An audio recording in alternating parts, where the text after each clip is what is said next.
Daming nag-aabang sa akin. Yay! Guys, it's 1:30 na. And, out ko na, syempre. By the way, may sasabihin ako sa inyo. Grabe, tawang-tawa ako kanina kasi nag-lesson kami ng student ko. Turkish siya. And may idol daw siya sa Turkey. Ang name niya is Murat Kekeli. Alam niyo ba kung sinong kamukha niya? Hindi ko alam kung tama yung pagbigkas ko. Murat Kekeli. Ayan. May kamukha siya.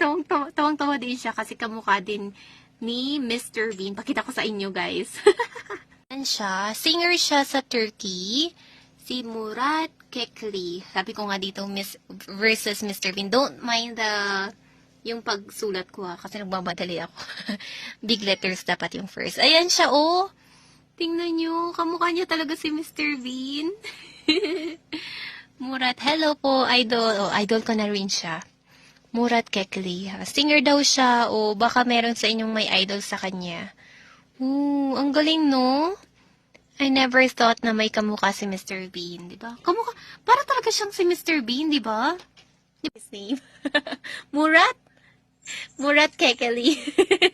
Yeah, and he looks like Mr. Bean. Well, anyways, thank you so much. I'll see you on our next lesson, okay? Bye-bye. Thank you.